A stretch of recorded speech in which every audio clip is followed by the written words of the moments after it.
Jesus was with his disciples in a boat, crossing the Sea of Galilee. The lake was calm at first, but suddenly a furious storm arose, and the waves swept over the boat. The disciples were terrified and cried out in fear, for the water was filling the boat and it seemed they might sink.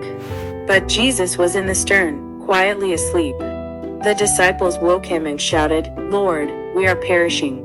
Then Jesus stood and rebuked the wind and the waves. Amazingly, the wind ceased, and the sea became completely calm again.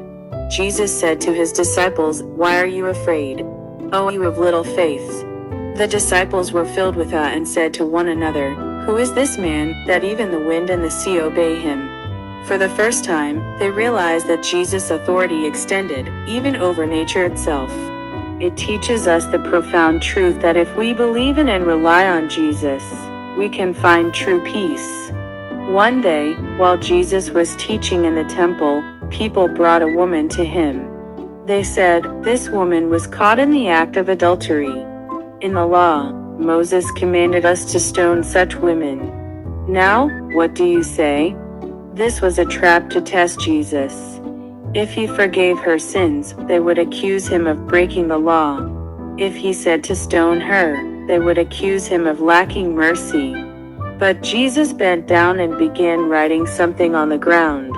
As the crowd kept pressing him for an answer, he stood up and said, "Let any one of you who is without sin be the first to throw a stone at her." Hearing this, they were convicted by their conscience and began to go away one by one, until only the woman was left standing there with Jesus. Jesus asked her gently, "Woman, where are they? Has no one condemned you?" She replied, "No one, Lord." Then Jesus said, "Neither do I condemn you.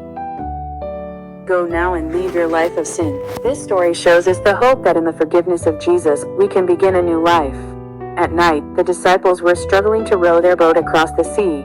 The wind was strong, and the waves were rough. Suddenly, in the distance, they saw someone walking on the water. The disciples cried out in fear, "It's a ghost."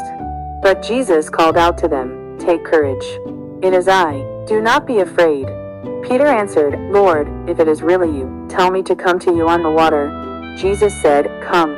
So Peter stepped out of the boat, and amazingly, he began to walk on the water toward Jesus.